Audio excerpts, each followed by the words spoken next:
सभी शिक्षक साथियों एवं छात्र छात्राओं को मेरा नमस्कार एवं हार्दिक शुभकामनाएं। आज हम क्लास 11 के क्वार्टरली एग्ज़ाम के इस पेपर को सॉल्व करने जा रहे हैं। तो सबसे पहले हम देख लेते हैं रीडिंग सेक्शन में अनसीन पैसेज को। अनसीन पैसेज बहुत बड़ा है, मैं पूरा पढ़ करके नहीं सुनाऊंगी, और इसको हम एक क्वेश्चन ले रहे हैं और इसके आंसर को बताते जाएंगे। How does exercise improve muscle strength? Options दिए हुए हैं। By raising our focus, by making us healthy, by boosting endurance, by regular activities, and the correct answer is by regular activities. How does our focus sharpen? Through making a speech, through working out an hour before an important task, through pumping of blood, through brain aging. And the correct answer is through working out an hour before an important task. Next हम देखते हैं कि what does the endomorphin improve? Endomorphin क्या improve करता है?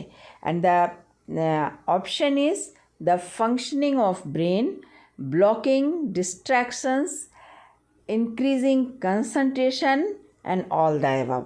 तो इसका correct answer है ऑल द एबव, यानी कि ये ब्रेन के फंक्शन को भी एक्टिव करता है, जो डिस्ट्रैक्शंस है उनको भी, जो मतलब आलतू फालतू की चीज़ें हैं उनको भी ब्लॉक करता है, और कंसंट्रेशन को भी बढ़ाता है. So the correct answer is all the above. How is memory improved? By sitting quietly, by memorising notes, by regular workout, by eating junk food. And the correct answer is by regular workout. What does the word endurance in the passage means? Creation, tiredness, ability to continue, and power. And the correct answer is ability to continue. What is the main idea of the poem? Next, इसमें options दिए हुए हैं. Importance of productivity, importance of physical exercise, importance of priorities, and all the above. तो ये जो passage है हमारे पास, इसमें किन किन सब्जेक्ट पर बात की गई है? इम्पोर्टेंस ऑफ प्रोडक्टिविटी के ऊपर भी बात की गई है, फिज़िकल एक्सरसाइज पर भी बात की गई है, और प्रायोरिटीज़ पर भी बात की गई है. So the answer will be all the above. Next है, which of the following is true about the passage? Exercise makes a person young. Exercise keeps a person active. Exercise improves memory. तो क्या इस passage के बारे में सही है? And fourth option is both B and C, and this is the correct answer, क्योंकि B बता रहा है exercise keeps a person active, और सी बता रहा है एक्सरसाइज इम्प्रूव मेमोरी, और ये दोनों काम एक्सरसाइज करता है. नेक्स्ट है, how can we get our work done? By workout, by exercise, by an active and productive person, none of this. तो how can we get our work done? By an active and productive person. Next, which of this is correct synonym of the word distraction? And the correct answer is disturbance. Okay, next आप देखिए, it is believed that you will be at your peak when you perform. Which of the following gives the correct meaning of the underlined word in the above passage? तो यहाँ underlined word जो है ये क्या है? Peak है. तो आप अपने शिखर पर होंगे. शिखर से यहाँ क्या तात्पर्य है? And the correct answer is highest point. चरम सीमा पर होंगे जब आप कर्तव्यों का निर्वहन कर रहे होंगे. नेक्स्ट आपका आता है नोट मेकिंग. इसका हमने अलग से बना रखा है. आपको देंगे। इको क्लब का है, ये भी बना रखा है, ये भी अलग से हम आपको बताएंगे। और इसके बाद है क्वेश्चन आंसर और एक nuisance caused by loud speaker in your locality. तो ये आप करते रहे हैं, याद होगा, एंड होप कि आप इसे लिख लेंगे। नेक्स्ट है आर्टिकल राइटिंग, ये भी राइटिंग सेक्शन का इट्स योर वर्क, आप उम्मीद करती हूँ कि आप कर लेंगे। नेक्स्ट हम आते हैं सेक्शन सी, जो कि ग्रामर पर बेस्ड है, और फिल इन द ब्लैंक हम लेते हैं। They are watching, they are watching movie, क्या आएगा यहाँ? A movie, they are watching a movie. Next, he hasn't got money in his pocket, तो हैज़ेंट नॉट लगा हुआ है, तो यहाँ पर क्या आएगा? एनी आएगा। दे टू ए रेस्टोरेंट येस्टरडे, यहाँ हम बात कर रहे हैं येस्टरडे यानी कि जो कल जो बीत चुका है, तो बीत चुका है यानी कि पास्ट टेंस है, यानी कि वर्ब हमारा पास्ट टेंस का आएगा, यहाँ पर आएगा went. They went to a restaurant yesterday. Next, do you know, question है, लास्ट में क्वेश्चन मार्क भी लगा है। Do you know what has happened? The weather was cold, मौसम ठंडा था, but there was no wind, लेकिन हवा बिल्कुल नहीं चल रही थी। The post office is by the street from the grocery shop. है नोट मेकिंग का पोर्शन, बहुत लंबा पैसेज है, उसको शॉर्ट करके लिखना है, बिल्कुल शॉर्ट करिएगा। तो मेन पॉइंट आप यहाँ पर लिखिएगा, और उस मेन पॉइंट के अंतर्गत उस पैराग्राफ में कौन कौन से सब पॉइंट हैं इम्पॉर्टेंट, उसको लिखिएगा। रीडिंग करिए, रीडिंग करते समय जो इम्पॉर्टेंट पॉइंट आपको दिखे वो आप उसको क्या करते जाइए, नोट करते जाइए। तो जैसे कि सिक्किम के बारे में बात हो रही है, सबसे पहले टाइटल हम देख लें। तो टाइटल हमारा क्या है? Claims of Sikkim. तो टाइटल कभी मत भूलिएगा, एक नंबर इसका रहता है। तो सिक्किम, इसका इस पहले पॉइंट के अंदर पहला सब पॉइंट है सिक्किम क्या है? अननोन ट्रेजर है। पहले का दूसरा पॉइंट है not a mayor subjective beauty. तीसरा पॉइंट जो आ रहा है इम्पॉर्टेंट इसमें, क्लेम्स ग्रेटनेस। चौथा पॉइंट जो आ रहा है इसमें, हैव रिमार्केबल ज्योग्राफी। एंड जो पांचवा पॉइंट है ये आ रहा है आपका, नो डुप्लीकेट इज फाउंड। इतनी खूबसूरती है वह, है ना। दूसरा लगा वहाँ पर क्या है? कंचनजंगा। इसमें ये दूसरा पॉइंट है, दूसरे का पहला सब पॉइंट और दूसरे का दूसरा सब पॉइंट। पहला सब पॉइंट है फर्स्ट ज्योग्राफिकल क्लेम, और दूसरा पॉइंट है third highest peak in the world. Next आपका है इसमें अदर सिग्निफिकेंस क्या है? ये थर्ड है, थर्ड का पहला, थर्ड का दूसरा, थर्ड का थर्ड, थर्ड का फोर। ठीक है। तो पहला पॉइंट है प्लस पीक्स क्राउड, ढेर सारे शिखर हैं वहाँ। मोस्ट वेरीगेटेड फ्लोरा एंड फाना, बहुत तरह तरह के जीव जंतु और वनस्पति और फूल पत्तियाँ हैं वहाँ। Climate ranges from the tropical to typical arctic, tropical से लेकर के आर्कटिक तक के क्लाइमेट वहाँ पर पाए जाते हैं। Permanent population and relatively fewer traveller, बहुत घनी आबादी नहीं है, कम वहाँ पर ट्रैवलर आते हैं। तो ये हमारा रहा नोट मेकिंग का। ठीक है, नोट मेकिंग हो या नोटिस राइटिंग। देखिए नोट मेकिंग आप थोड़ा सा ध्यान दीजिए कि मैंने इसको चारों ओर से घेर रखा है। इसे घेरना बहुत ज़रूरी है, नहीं आपके कुछ नंबर भाग जाएंगे। ये आपका है नोटिस राइटिंग, इसको भी घेर रखा है, घेरिएगा नहीं तो आपके नंबर भाग जाएंगे। इसलिए नंबर को भागने से बचाने के लिए नोटिस राइटिंग हो या एडवर्टाइजमेंट हो, आप इसमें क्या करिएगा, या नोट्स मेकिंग हो, सबको आप घेर करके रखिएगा। ये क्वेश्चन थर्ड है जिसमें दिया हुआ है कि आपको एक नोटिस लिखना है। ये क्वेश्चन 3 आपका है। You are the member of school eco club, write a notice informing the students about the tree plantation drive in your school. तो देखिए ये फॉर्मेट आपको मालूम होना चाहिए, बाकी थोड़ा क्वेश्चन पेपर से थोड़ा अपने मन से लिखना रहता है। फॉर्मेट ये है कि सबसे पहले ऊपर आप अपने स्कूल का नाम लिख लें, अगर नहीं दिया है तो कोई सा भी नाम लिख लें, और दिया हुआ है तो वो नाम लिखें। जैसे हमने लिखा है गवर्नमेंट हायर सेकेंडरी स्कूल गुना। जिस दिन आप नोटिस लिख रहे हैं वो डेट डाल लीजिए, जैसे कि 15/10/2022 ये डेट डाल दिया। और फिर इसके बाद कैपिटल लेटर में लिखिए NOTICE और उसे अंडरलाइन कर लीजिए। फिर आपके नोटिस का जो विषय है वो लिख दीजिए ए ट्री प्लांटेशन ड्राइव, और फिर मैटर लिखिए the eco club of our school is going to organise a tree plantation drive. हमारा स्कूल वृक्षारोपण का एक मुहिम चला रहा है। कब? On 2010-2022 in the school, school में ही 20/10/22 को। Under this drive 1000 new plants will be planted in the campus. इस मुहिम के अंतर्गत 1000 नए पौधे स्कूल के कैंपस में लगाए जाएंगे।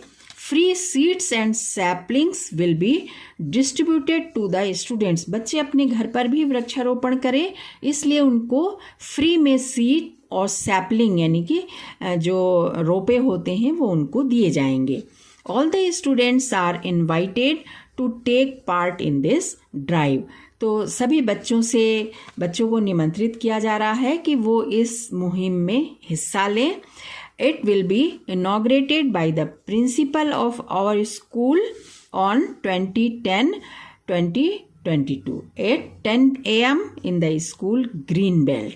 तो स्कूल का जो ग्रीन बेल्ट है, ग्रीन जोन है, वहाँ पर हमारे ही स्कूल के हमारे प्रिंसिपल के द्वारा इस वृक्षारोपण मुहिम का शुभारंभ किया जाएगा। और ये नोटिस कौन लिख रहा है? सुधीर लिख रहे हैं। कौन है ये? President of eco club. We did it, इसको हमें नेगेटिव में चेंज करना है। तो नेगेटिव जब हम इसमें लगाएंगे तो हमारे पास नेगेटिव में क्या लगेगा? इसमें लगेगा डिड नॉट, और डिड के साथ फिर आएगा वर्ब का 3rd फॉर्म, यानी क्या लग जाएगा? Do.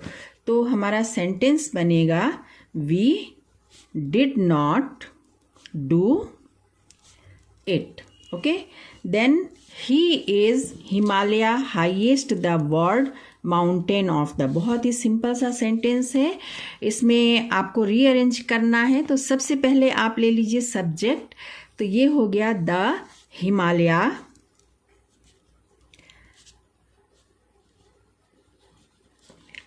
Is, the Himalaya is the highest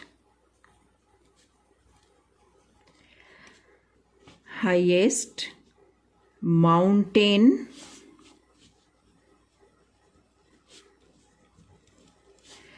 of the है, सॉरी है ना, ऑफ द वर्ल्ड। तो मीनिंगफुल सेंटेंस हमारा बना the Himalaya is the highest mountain of the world.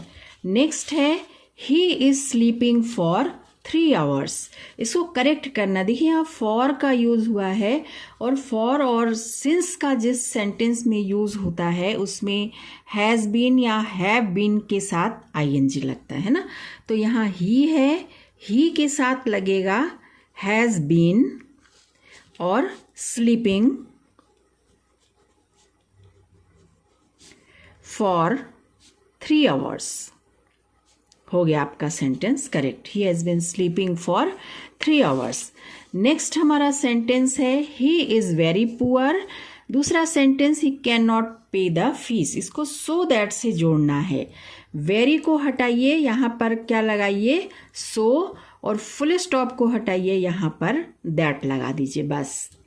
He is so poor that पूरा सेंटेंस एज इट इज लिख दीजिए। He can not pay the fees. Okay, बहुत ही ईजी है। Next, they are playing football. इसका हमें वॉइस चेंज करना है, तो दे आर ऑब्जेक्ट हमारा क्या है, फुटबॉल है, और सब्जेक्ट हमारा क्या है, दे है। तो ऑब्जेक्ट को सब्जेक्ट बना दें, हम यहाँ पर लिखें फुटबॉल। दे के साथ आर लगा है, फुटबॉल के साथ इज लगेगा, है ना। आईएनजी को हटाएंगे, यहाँ बी लगा करके, ठीक है। बीइंग वर्ब का थर्ड फॉर्म आ जाएगा, प्ले का थर्ड फॉर्म क्या आ गया, प्लेड। तो फुटबॉल इज बीइंग प्लेड, और बाई दे का क्या हो जाएगा, them. Okay, then Raja cried for milk, verb का सेकंड फॉर्म है, इसे हमें चेंज करना है सिंपल प्रेजेंट में, वर्ब के फर्स्ट फॉर्म को लगाएंगे। तो राजा सिंगुलर नंबर है, फर्स्ट फॉर्म क्राई हो जाएगा और इसमें यस लग जाएगा, तो ये हो जाएगा हमारा राजा क्राइज फॉर मिल्क। नाउ देखिए, ये सीन पैसेज है, आपके टेक्स्ट बुक का एक लेसन का पोर्शन दिया हुआ है और उसके बारे में क्वेश्चन पूछा गया है। तो ये जो पैसेज है, ये लेसन लिया गया है, we are not afraid to die if we can all be together. Okay, तो इसके बारे में अब हम इसका क्वेश्चन और इसके आंसर को देख लेते हैं। क्वेश्चन दिया है, व्हाट was the business और ऑक्यूपेशन ऑफ द राइटर। तो राइटर का जो ऑक्यूपेशन क्या था, किस पेशे में था, he was a businessman. Next, what does seafaring means. Seafaring का क्या मतलब होता है, and the correct answer is regular travelling by sea. What was the name of their boat. उनका जो बोट था, उनकी जो नाव थी, उसका क्या नाम था।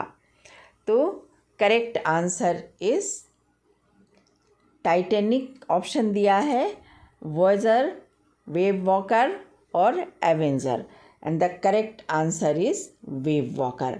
उनकी जो जहाज़ थी, जो शिप था, उसका नाम था Wave Walker. Which of these is similar in meaning to laser.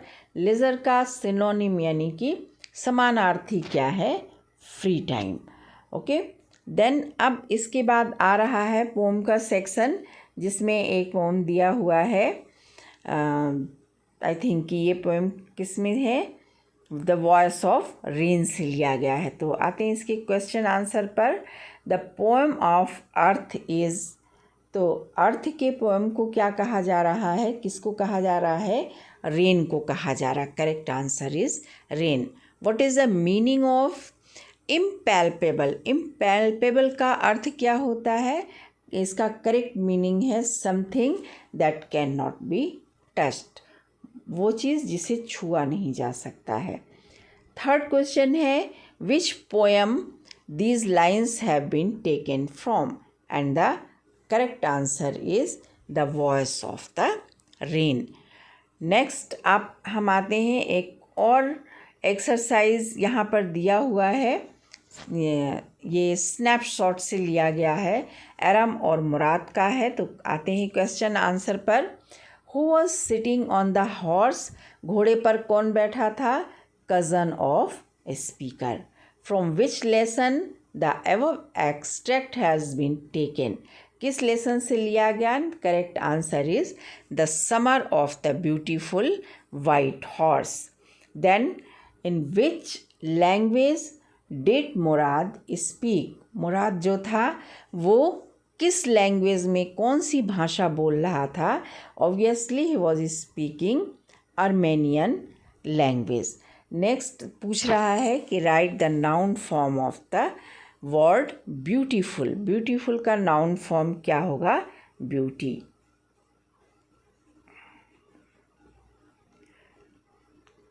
लिखते नहीं बनता है। एक बार फिर ट्राई कर रहे हैं, BEAU और TY यहाँ लिख दे रहे हैं। ठीक है, तो ये हमारा नाउन फॉर्म है ब्यूटीफुल का। आज हम क्लास 11th के इंग्लिश का जो पेपर है क्वार्टरली एग्जामिनेशन का, उसे हम सॉल्व कर रहे हैं। तो क्वेश्चन आंसर हम लेते हैं। क्वेश्चन नंबर 10th है, 30 वर्ड्स में लिखने हैं, कम या ज़्यादा भी हो सकता है, कोई प्रॉब्लम नहीं है। What did the grandmother do when the author returned from abroad after 5 years? 5 साल के बाद, विदेश में पढ़ाई करने के बाद जब ऑथर वापस घर लौटा तो ग्रैंडमदर ने क्या किया? Grandmother went at railway station to take him back to home. Grandmother अपने पोते को रिसीव करने के लिए इस उम्र में भी रेलवे स्टेशन तक गईं। And later in the evening she collected all the neighbourhood women. शाम के समय अपना पूजा पाठ सब छोड़ करके उन्होंने आस पड़ोस की सारी औरतों को बुला लिया। प्लेड ड्रम, खूब ढोलक बजाया। एंड संग the songs for welcoming her grandson, तो और खूब गाना गाए और इस तरह से उन्होंने अपने पोते का, अपने ग्रैंडसन का स्वागत किया। She was very happy. पोते को वापस आया देख करके दादी बहुत खुश थीं। Which island did they find near by using their charts? तो अपने चार्ट को देख करके उन्होंने कौन सा आइलैंड, समुद्र के अंदर कौन सा आइलैंड उन्होंने पता लगाया। By the morning of January 6 wave walker road out of the storm. 6 जनवरी की सुबह सुबह जो वेव वॉकर था, जो उनकी नाव थी, उसका नाम वेव वॉकर था, वो तूफान को छोड़कर तूफान से बाहर निकल आया। By the evening they sighted the Amsterdam island. और शाम होते होते वो उन्होंने जो आइलैंड देखा, जो द्वीप देखा, उसका नाम क्या था? Amsterdam. When was the mummy examined in X-ray by the anatomy professor? Anatomy professor के द्वारा मम्मी का एक्सरे एग्जामिनेशन कब किया गया? The mummy was examined in x-ray by the anatomy professor in year 1968। Anatomy के प्रोफेसर के द्वारा mummy का एग्जामिनेशन एक्सरे के द्वारा 1968 में किया गया। Who were 2 other crewmen that accompanied the journey? 2 और अतिरिक्त क्रूमैन कौन थे जिन्होंने जर्नी को ज्वाइन किया था हमारे ऑथर के साथ? American Larry Vigil and Swiss Herb Seigler were 2 crewmen who accompanied the journey to tackle the southern Indian Ocean, which was one of the roughest seas of the world. तो दो व्यक्ति थे, एक अमेरिकन था, Larry vigil नाम था, दूसरा Swiss था जिसका नाम हर्ब सिगलर था। इन दोनों ने उनको ज्वाइन किया। ये दोनों बहुत ही अनुभवी समुद्री यात्री थे और उनके जहाज़ को सदर्न इंडियन ओशन में कैसे टैकल किया जाए, इस चीज़ में हेल्प करने के लिए वो आए थे, क्योंकि सदर्न इंडियन ओशन जो था वो विश्व के सबसे रफेस्ट समुद्र में से एक था। What did grandmother used to feed village dogs and why? Grandmother जो थी वो गांव के कुत्तों को क्या खिलाती थी और क्यों? Grandmother use to feed stale chapatis to the village dog. Grandmother गांव के कुत्तों को रात की बची हुई रोटियां खिलाती थी। Because she was a kind hearted lady and she loves animal. क्योंकि वो एक दयालु महिला थी और उन्हें जानवरों से बहुत प्यार था। What name did Amenhotep fourth change to? Amenhotep fourth जो थे उन्होंने अपना नाम बदल के क्या रखा? Amenhotep fourth changed his name to Akhenaten, meaning the servant of Aten the sun disc. तो एमेनहोटेप फोर्थ ने अपना नाम बदल करके क्या रखा? अखनातेन। इसका अर्थ होता है सर्वेंट ऑफ एटेन। एटेन यानी कि द सन डिस्क, सूर्य देवता, सर्वेंट ऑफ एटेन यानी सूर्य देवता के सेवक। हु, क्वेश्चन नंबर 11 आ गया, ये भी 30 वर्ड्स के हैं स्नैपशॉट से। Who are the person in the photograph, poetry से है ना। तो फोटोग्राफ में जो लोग थे वो कौन कौन थे? The people in the photograph is the poets mother and her cousins बेटी एंड डॉली। तो फोटोग्राफ में 3 लोग थे, एक तो हमारी पोएट की मम्मी थी जो उस समय बच्ची थी, और उनकी 2 कज़न्स आजू बाजू खड़ी थी, एक का नाम बेटी था, दूसरे का नाम डॉली था। Next, why the laburnum tree become yellow in the month of September. September के महीने में लेबनम ट्री बिल्कुल पीला क्यों दिखने लगता था? In the month of September the laburnum tree become yellow due to drying up of its leaves. सितंबर का महीना आते आते लेबनम ट्रीज की जो पत्तियां थी वो सूखने लगती थी। It shines in bright yellow colour due to sunshine. चमकते हुए धूप में ये पत्तियां चमकीले पीले रंग की दिखती थी और पूरा पेड़ येलोइश दिखने लगता था। What will happen if it doesn't rain? अगर बारिश नहीं हुई तो क्या होगा? Rivers will dry up, नदियाँ सूख जाएंगी। Crops would fail, फसल खराब हो जाएगी। And our green and pleasant land start to look pretty desperate, और हमारा जो हरा भरा खुशनुमा सी धरती है वो दुखी हो जाएगी। What was compared with Goldfinch movement? Goldfinch के मूवमेंट को, उसकी चाल को किस चीज़ से तुलना की गई है? The goldfinch movement is compare to that of lizard. Goldfinch के मूवमेंट को लिजर्ड यानी छिपकली के मूवमेंट से उसकी तुलना की गई है। कैसी है छिपकली की movement? Slick, abrupt and alert movement, है ना। बिल्कुल वो चिकनी सी, फुर्तीली सी और कहीं से भी मुड़ करके तेजी से आगे बढ़ जाने वाली। What sort of understanding did Murad have with horse? Next आपका है क्वेश्चन नंबर 12, ये भी 30 वर्ड का स्नैपशॉट से है ये। तो मुराद जो है उसका घोड़े के साथ कैसा अंडरस्टैंडिंग था, कैसा तालमेल था? He used to carefully learn about their behavior and thus was able to bring about an understanding with them, which was simple, clear and honest.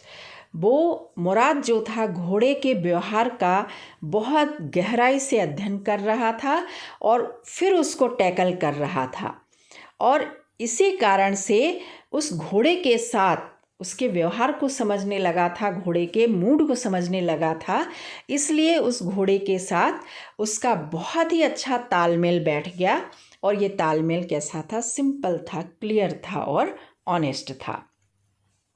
That is why the horse remained काम when he यानी मुराद was with him. और यही कारण था कि जब मुराद घोड़े के पास होता था तो घोड़ा बहुत शांत रहता था। Why did the boys return the white horse to his owner? दोनों बच्चों ने, अरम एंड मुराद ने, घोड़े को उनके मालिक को क्यों लौटा दिया? तो the boys returned the horse not because they were afraid. दोनों लड़कों ने घोड़े को उसके मालिक को लौटा दिया, लेकिन इस कारण से नहीं कि वो डर गए थे। They did so because they belonged to the Garogleanian tribes. उन्होंने ऐसा इसलिए किया कि उनके अंदर ये चेतना जगी कि वो जिस ट्राइब को बिलोंग कर रहे हैं वो गारोग्लेनियन ट्राइब्स है, which was famous for its honesty. और उनकी ये ट्राइब उनकी अपनी ईमानदारी के लिए प्रसिद्ध है। एंड देयर कॉन्शियस प्रिक्ड देम, उनका कॉन्शियस ने, उसकी चेतना ने उनको जगाया और उन्होंने अपने ट्राइब्स का मान रखने के लिए कि अगर हम घोड़ा चुरा करके रखेंगे तो हमारे ट्राइब का नाम बदनाम हो जाएगा, उन्होंने घोड़े को उसके मालिक को वापस कर दिया। Why had the author come to visit Mrs Dorling? जो हमारी ऑथर हैं वो मिसेस डॉर्लिंग के घर उनसे मिलने क्यों गई? The author come to visit Mrs Dorling's, author Mrs Dorling से मिलने इसलिए गई because she had the belongings of author's mother, क्योंकि मिसेस डॉर्लिंग के पास हमारी ऑथर की मम्मी की बहुत सारी चीज़ें रखी हुई थी। एक्चुअली बहुत ही सभी कीमती चीज़ें उन्हीं के पास रखी थी। And the author wants to have a look on them. Author इसलिए नहीं गई कि वो चीज़ों को लाना चाह रही थी, बल्कि वो इसलिए गई ताकि अपनी मम्मी की उन यादों को एक बार वो देख सके। When did the narrator first learn about the existence of Mrs. Darling?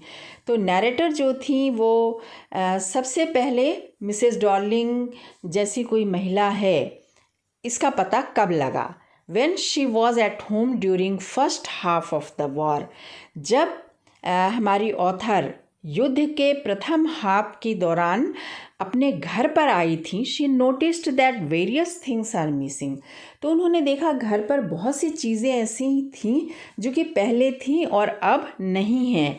At that time her mother told her about Mrs Darling. तो उन्होंने अपनी मम्मी से पूछा कि सामान यहाँ थे, कहाँ चले गए? तब उनकी मम्मी ने पहली बार उन्हें मिसेस डॉर्लिंग के बारे में बताया। She told that Mrs Dorling is carrying her valuable things to keep them safe during the war. तो उन्होंने कहा कि मिसेस डॉर्लिंग हमारे घर से सारी कीमती चीज़ें अपने घर ले गई हैं ताकि युद्ध के दौरान वो उनको सुरक्षित रख सके, अदरवाइज लोग इसे लूट लेंगे। क्वेश्चन नंबर 13 जो कि 75 वर्ड्स के हैं। Describe the author's grand mother. Author के जो ग्रैंड मदर हैं उनके बारे में बताइए। ये क्वेश्चन ऐसे भी आ सकता है, write the character sketch of author's grandmother. Okay, तो grandmother was a very religious old lady. Grandmother बहुत ही वृद्ध महिला थी और बहुत ही धार्मिक महिला थी। She was the prettiest lady who takes care of the whole family with a beautiful smile on her face. पोते के अनुसार उनकी दादी दुनिया की सबसे खूबसूरत महिला थी और वो ऐसी महिला थी जो चेहरे पर एक मोहक मुस्कान रखे पूरे घर के, पूरे फैमिली के लोगों का केयर करती थी, देखभाल करती थी। She loved her grandson very much. दादी अपने पोते को तो बहुत ही ज़्यादा प्यार करती थी। She was always in spotless white cloth. वो बिल्कुल सफ़ेद, बेदाग सफ़ेद कपड़े पहने रहती थी। She was not a sentimental lady. दादी बहुत ज़्यादा सेंटिमेंटल, भावुक किस्म की भी नहीं थी। She was very strong in character. उनका जो किरदार था वो बहुत मजबूत था। She was against the teachings and life style of city people. शहर के लोगों को की जो लाइफ स्टाइल थी वो उसे नहीं पसंद करती थी और न शहर के स्कूलों में जो पढ़ाया जाता था वो उसे पसंद करती थी। Under the adverse conditions children had exhibited exemplary courage. बहुत ही विपरीत परिस्थितियों में बच्चों ने उदाहरण दिया जाए ऐसे साहस का परिचय दिया। इसको एक्सप्लेन करना है। Narrator's children showed extreme courage in the adverse condition. Southern Indian Ocean में तूफान के कारण जहाज़ लगभग डूबने वाला था, सब कुछ तितर बितर हो गया था। जो हमारे ऑथर हैं वो और उनकी पत्नी निराश हो गई थी। दोनों क्रूमैन भी निराश हो गए थे कि अब तो अंत आ गया, लेकिन बच्चों के मन में आशा बनी हुई थी। Narrator's children show extreme courage in the adverse condition. इस विपरीत परिस्थितियों में भी नैरेटर के बच्चों ने बहुत अधिक साहस का प्रदर्शन किया। Jonathan showed courage and sad. Jonathan जो उनका लड़का था 6-7 साल का, वो बहुत हिम्मत दिखाया और उसने कहा he wasn't afraid of dying if all of them died together, अगर हम सब मर रहे हैं और हम सब एक साथ मर रहे हैं तो मैं बिल्कुल भी डरा हुआ नहीं हूँ। Suzanne too quietly bore her pain, Suzanne जो कि वो भी छोटी थी जोनाथन से, तो वो भी बहुत बुरी तरह घायल थी, उसकी एक आँख नहीं खुल रही थी, सिर पे घूमड़ निकल आया था, हर जगह उसके शरीर पर चोट लगी हुई थी, लेकिन वो अपने माँ बाप को परेशान नहीं कर रही थी, वो चुपचाप अपने दर्द को सहन कर रही थी। She made a card expressing her love and gave it to her father, इस स्थिति में भी उसने एक कार्ड बनाया, ग्रीटिंग कार्ड जिसे थैंक्स गिविंग कार्ड कहते हैं, वो बनाया और अपने पिता को दिया और बताया कि हम दोनों ही आपसे बहुत ज़्यादा प्यार करते हैं। Right character sketch of king टट, किंग टट की जो कैरेक्टर स्केच है उसके लाइफ की जो मेन बातें हैं वो बताइए। किंग टट was a boy king of Egypt, king टट इजिप्ट के राजा थे जो कि तब राजगद्दी पर बैठे थे जब वो छोटे थे, इसलिए उनको बॉय किंग कहा गया है। He belong to a very powerful dynasty, वो एक बहुत ही सशक्त राजवंश से संबंधित थे। That ruled Egypt for centuries, जिसने इजिप्ट पर दशकों तक, सेंचुरीज तक, है ना, शासन किया। He was the last heir of that mighty kingdom, और वो अपने इस राजवंश के आखिरी वारिस थे। He was quite young when he sat on the throne, जब वो राजगद्दी पर बैठे तब वो बहुत ही छोटे थे। He died in his teen age, वो अपने टीन एज में ही उनकी मृत्यु हो गई। His death was a mystery, और उनकी मृत्यु कैसे हुई, किन परिस्थितियों में हुई, ये एक रहस्य है जिसके बारे में आज तक कोई भी नहीं जान सका है। क्वेश्चन नंबर 15, ये भी 75 वर्ड्स का है। Central idea of the poem a photograph, a photograph जो पोएम है इसका सेंट्रल आइडिया, सारांश देना है। Shirley Toulson's poem a photograph is a loving tribute to her mother, तो शिर्ले टॉल्सन ने जो पोएम लिखी है वो बहुत ही प्यारी सी पोएम है, और वास्तव में देखा जाए तो ये उनकी अपनी मम्मी के प्रति एक श्रद्धांजलि है। The poem reflects the passage of time, तो ये जो पोएम बता रहा है कि समय कैसे बीतता है, एंड इट्स 3 स्टेजेस, और बीतते हुए समय को 3 स्टेज में बताया गया है।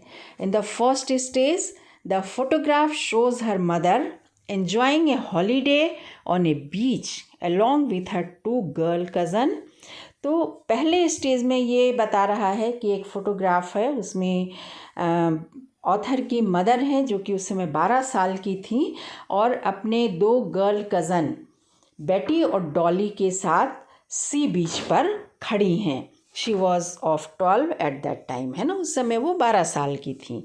द सेकेंड स्टेज ट्रांसपोर्ट्स अस 20 और 30 ईयर्स लेटर, दूसरा जो स्टेज है वो हमें 20 या 30 साल बाद ले जाता है।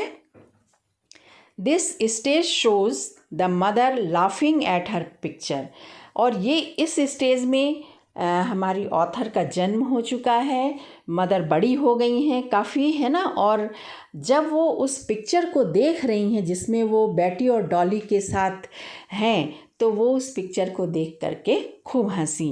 And the way she and her cousins were dressed in the picture at the way, और वो इस बात पर भी हंसी कि उनके आंटी ने उनको और उनकी कज़न को कितने अच्छी तरह से ड्रेसअप करके सी बीच पर भेजा था। इन द थर्ड स्टेज, और तीसरी स्टेज में the poet sadly remembers her dead mother, third stage में हमारी ऑथर की मदर अब इस दुनिया में नहीं है, तो हमारे ऑथर जो हैं वो बहुत दुखी होकर के अपनी मम्मी को याद कर रही हैं विथ हर ब्रोकन हार्ट, टूटे हुए दिल के साथ। The photograph revives nostalgic waves in the heart of the poet, कवि के हृदय में अतीत काल की यादों की एक लहर दौड़ जाती है जब भी वो इस फोटोग्राफ को देखती हैं। Central idea of the pome the voice of rain. Voice of rain ये जो पोएम है इसका central idea, the central idea of the poem is that both rain and poetry hold a significant position on the earth. Significant यानी कि important. तो central idea इस poem का ये है कि कवि कह रहा है कि बारिश और कविता ये दोनों ही इस धरती पर इनका अपना महत्व है, एक बहुत गहरा महत्व है। Thus both rain and poetry, that is the music, are compared with each other। तो यहाँ पर रेन और पोएट्री, जिसको म्यूज़िक कहा गया है ना, टप टप पानी गिरता है तो म्यूज़िक चलती है ना, तो इन दोनों को एक दूसरे से कंपेयर किया गया है। Both of them rise from their source. दोनों ही अपने अपने स्रोतों से आगे बढ़ते हैं। बादल का स्रोत क्या है कि वो समुद्र से उठता है, बादल के रूप में आसमान में जाता है। कविता कवि के हृदय से निकलती है, अक्षर के रूप में पन्ने पर आती है। फॉल ऑन द अर्थ, और ये दोनों ही धरती पर गिरते हैं, एक हृदय से दूसरे हृदय पे जाते हैं। And helps the life to exist and flourish and make them beautiful and pure. ये जीवन को, जीवन के अस्तित्व को बनाए रखने में, उसको फलने और फूलने में मदद देते हैं और जीवन को बहुत ही सुंदर और बहुत ही पवित्र बनाते हैं। क्वेश्चन 15 है, ये भी 75 वर्ड्स का है। The address is a story of human predicament that followed war comment. तो जो स्टोरी है द एड्रेस, ये मनुष्य के उस दुर्दशा के बारे में बताता है जो वॉर के कारण होती है, या वॉर होती है तो मनुष्य की दुर्दशा ज़रूर हो जाती, इंसान नहीं रह जाता है ना, इस बात पे कमेंट करना है। Marga Minco's story the address describes human predicament that followed war. तो मार्गा मिन्को की जो स्टोरी है द एड्रेस, ये मनुष्य के उस दुर्दशा के बारे में बता रहा है जो युद्ध के बाद होता है। The war has taken Holland in its grip. Holland भी युद्ध के गिरफ्त में फंस चुका था। War brings with it death and destruction. युद्ध अपने साथ मृत्यु और बर्बादी लेकर आता है। Wars kill not only human being. युद्ध में सिर्फ मनुष्य ही नहीं मरते हैं, but also kills human feelings. मनुष्य के अंदर जो फीलिंग्स है, जो एहसास हैं, वो भी मर जाता है, कोई किसी की परवाह नहीं करता है। इन द स्टोरी, इस कहानी में, the narrator's mother leaves all her valuable things to Mrs Darling during the war. तो इस कहानी में नरेटर की जो मम्मी है वो अपने सारे कीमती चीज़, सोने चांदी की चीज़ें, सोने चांदी के बर्तन, मूर्तियाँ, कटलरी सब मिसेस डॉर्लिंग के घर रख देती हैं। एक्चुअली मिसेस डॉर्लिंग ही ले जाती हैं कि मैं तुम्हारे इन सामान को क्या करूँगी, सेफ रखूँगी, अदरवाइज़ तुम लोग अगर यहाँ से चले गए तो लोग तुम्हारा सामान लूट ले जाएंगे। तो after some time narrator's mother die. कुछ समय के बाद जब वो लोग यहाँ से शिफ्ट हो गए थे तो युद्ध के दौरान ही नरेटर की मदर की डेथ हो जाती है। Many years later, narrator comes to Mrs. Darling to have a look at her mother's thing. काफ़ी समय के बाद जब युद्ध बंद होता है, शांति हो जाती है, जीवन सामान्य होने लगता है, तब नरेटर अपने घर वापस आती हैं और पता लगा करके फिर मिसेस डॉर्लिंग के घर जाती हैं। वो अपने मम्मी के सामान को लाना नहीं चाह रही थी, बल्कि मम्मी की उन यादों को एक नज़र देखना चाह रही थी। But the women behaves very coldly and refuse even to recognise her. लेकिन मिसेस डॉर्लिंग को ऐसा लगा कि शायद ये सारे कीमती सामान लेने आई है, तो वो बहुत ही कोल्डली, बहुत ही निष्ठुरता से पेश आती है और यहाँ तक कि वो उन्हें पहचानने से भी इनकार कर देती है। Thus, war leaves the world desolate not only on the physical level. तो युद्ध जो है केवल शारीरिक तौर पर ही लोगों की दुर्दशा नहीं करता है, but also on the emotional and spiritual level, बल्कि वो उनके भावनाओं के, उनके आध्यात्मिक लेवल को भी क्या करता है, पूरी तरह से नष्ट कर देता है। नेक्स्ट क्वेश्चन है, the story the summer of the beautiful white horse begins in the mood of nostalgia. Can you narrate some incident? है ना, यहाँ लिखा है can you narrate some incident from your own childhood that might make an interesting story. तो summer of the beautiful white horse, दो बच्चे हैं, घोड़ा किसी का ले आते हैं अपना शौक़ पूरा करने के लिए, लेकिन जब उन्हें अपने ट्राइब्स की मर्यादा का ज्ञान होता है ना, उनका कॉन्शस, उनकी जो अंतः चेतना है वो जागृत होती है, तो वो घोड़ा उसके मालिक को वापस कर देते हैं। तो यहाँ इस क्वेश्चन में कहा जा रहा है, क्या आपके साथ भी ऐसी कोई घटना हुई है? सबके साथ होती है भाई, कोई झूठ मत बोलना कि हमारे साथ नहीं हुई है ना। तो अगर ऐसी कोई घटना हुई है तो आप लिखिए, और ये आपके लिए एक बहुत ही इंटरेस्टिंग स्टोरी बन सकती है। ठीक है, so answer is right your own experience. तो ये आपका अनुभव है, ये आपको लिखना है। Okay, thank you, thanks for watching the video.